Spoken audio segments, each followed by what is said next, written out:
काज किए बड़ देवन के तुम वीर महाप्रभु देखे विचारो।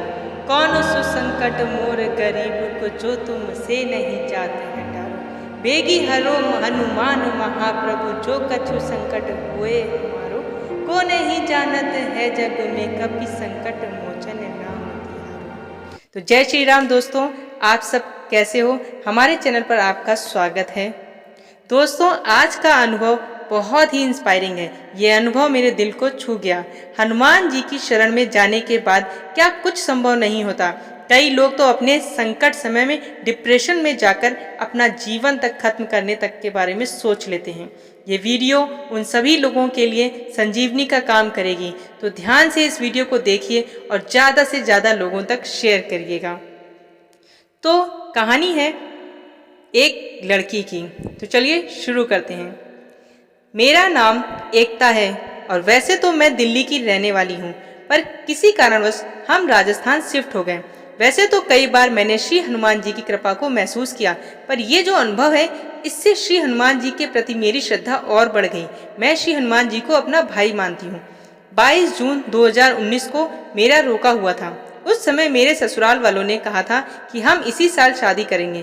तब मेरे पापा ने हाँ तो कर दी, पर मुझे चिंता हो गई कि हम शादी कैसे करेंगे, हमारे पास तो इतने पैसे नहीं हैं। फिर पापा ने कहा कि कोई बात नहीं, सब हो जाएगा, लेकिन मेरी चिंता दिन रात बढ़ती ही जा रही थी। रात को मैं ठीक से सो भी नहीं पाती थी। फिर एक दिन मेरे ससुराल वालों का फोन आया कि हमने 1 दिसंबर 2019 को शादी की डेट फिक्स कर दी है। पापा भी मान गए कि ठीक है, इसी दिन शादी करेंगे, लेकिन हमारे पास तो पैसे भी नहीं है। शादी की सभी तैयारियां कैसे होंगी? मेरा रो रो के बुरा हाल हो गया था। मैं अपने भाई बजरंगबली को याद करती कि अब आपको ही ये काम पार लगाना है। मेरे घर की इज्जत अब आपके हाथ में ही है। एक दिन मेरे सपने में मेरे बजरंगबली आए और उन्होंने मुझसे कहा कि चिंता मत कर, जो भी तेरी इच्छा है तू उसे एक कागज में लिख, मैं सब पूरी करूंगा। अगले ही दिन सुबह उठकर मैंने वो बात मेरी मम्मी को बताई और मम्मी ने कहा कि कर ले जैसा तेरे भाई बजरंगबली ने कहा है। मैं जल्दी से नहा के मैंने शादी की चिंता के बारे में एक पेपर पर लिखा और उस पेपर को मैंने मंदिर में रख दिया। शादी को सिर्फ 3 महीने ही बचे थे। तभी मेरे ससुराल से फोन आने लगा कि शादी का वेन्यू कहाँ बुक किया है और हम बारात कहाँ लेकर आएंगे। पर हम कैसे बोलते कि हमारे पास पैसे ही नहीं हैं कि कोई जगह बुक कर पाएं। 1 महीना ऐसे ही निकल गया। इस बीच मेरे पापा की तबीयत खराब हो गई। हमने टेस्ट कराया तो पता चला कि पापा की किडनी फेल हो गई है। ये सुनकर तो हमारे पैरों तले जैसे जमीन ही खिसक गई। अब मेरी चिंता और बढ़ती जा रही थी। एक तरफ शादी और दूसरी तरफ पापा की तबीयत। मुझे कुछ समझ नहीं आ रहा था कि क्या करूं। कभी मन करता कि शादी को ही मना कर दूं, लेकिन फिर मुझे मेरे भाई बजरंगबली की याद आती। तब मैं उनकी मूर्ति के आगे बैठकर रोती रही और मेरे साथ मेरी मम्मी भी रोने लगी। फिर पता नहीं अंदर से आवाज आई कि हिम्मत मत हारो, सोचा कि जो होगा अब देखा जाएगा। अब मेरे बजरंगबली को ही मेरी इज्जत रखनी है। अब जो भी करेंगे वे ही करेंगे। फिर मैं अपने काम पे लग गई। 1 हफ्ते बाद मेरे ससुराल से फोन आया कि हमारे सारे रिश्तेदार हिमाचल से आएंगे, तो सबका वहां आना पॉसिबल नहीं हो पाएगा और भाई साहब की भी तबीयत ठीक नहीं है, इसलिए शादी का सारा अरेंजमेंट हम दिल्ली में ही कर लेंगे। आप चिंता ना करें, हम यहाँ सब खुद कर लेंगे, आप लोग बस यहाँ आ जाओ। उस दिन मैं बहुत खुश हुई।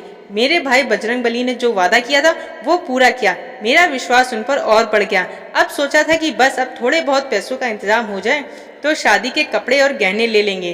तब मैंने चैन की सांस ली। फिर शादी की डेट पास आने लगी। पैसों का इंतजाम कहीं से नहीं हो पा रहा था। अब शादी को सिर्फ 1 महीना ही बचा था। मुझे फिर से बहुत टेंशन होने लगी और दिन निकलने लग गए थे। बस अब शादी को 15 दिन ही बचे थे, जिसमें मेरी कोई तैयारी नहीं हुई थी और ना ही शादी का कोई कपड़ा आया था और ना ही गहने। अब सच में मैं अंदर से बहुत टूट चुकी थी। अब तो घर वालों की बहुत बेइज्जती हो जाएगी। यही सोचते सोचते रात भर रोती रही और रोते रोते मेरी आंख लग गई। फिर मेरे बजरंगबली मेरे सपने में आए। उन्होंने मुझसे कहा कि तू चिंता मत कर, तेरा भाई तेरे साथ है। ये बोलते ही मेरी आंख खुल गई। ये बात मैंने अपनी मम्मी को नहीं बताई। मैं कमरे से बाहर आकर बैठी ही थी कि इतने में एक अंकल आए पापा की तबीयत के बारे में पूछने के लिए। पापा ने फिर उन्हें बताया कि 10 दिन बाद मेरी बेटी की शादी है और मेरी तबीयत भी ठीक नहीं है और पैसों की वजह से कोई तैयारी भी नहीं हुई है। ये सुनते ही वो अंकल बोले कि तू चिंता मत कर, मैं हूं ना। फिर 20 नवंबर से 30 नवंबर तक पता नहीं कैसे पैसों का इंतजाम होता चला गया। ये सब देखकर मैं भी चौंक गई थी कि ये सब कैसे अपने आप हो रहा है। मेरी सारी तैयारियां भी हो गई और मेरी शादी भी बहुत अच्छे से हो गई, कोई दिक्कत नहीं आई। ये मेरे प्रभु मेरे भाई बजरंगबली की कृपा से हुआ है। उन्होंने अपना वादा पूरा किया। आज मेरी शादी को 8 महीने हो गए हैं और मैं अपने ससुराल में बहुत खुश हूँ और मैं अपने भाई बजरंगबली के प्रति विश्वास को हर किसी को बताती हूँ कि मेरे भाई बजरंगबली ने अपना वादा पूरा किया। मेरे हस्बैंड इतना पूजा पाठ में विश्वास नहीं करते हैं, पर जब से मैंने अपने भाई बजरंगबली के प्रति विश्वास दिखाया तब से उनका भी विश्वास उनके प्रति बढ़ गया। आखिर में बस यही कहना चाहूँगी कि जब हम अपने पूरे विश्वास के साथ अपनी ज़िंदगी की डोर उनके हाथ में छोड़ देते हैं तो वो हमारे साथ कुछ गलत नहीं होने देते। तो दोस्तों, ये वीडियो आपको कैसा लगा? अगर अच्छा लगा हो तो वीडियो को लाइक करिएगा और शेयर जरूर करिएगा ताकि हनुमान जी की महिमा को ज़्यादा से ज़्यादा लोगों तक हम पहुंचा सकें। राम राम, जय सिया राम, जय हनुमान।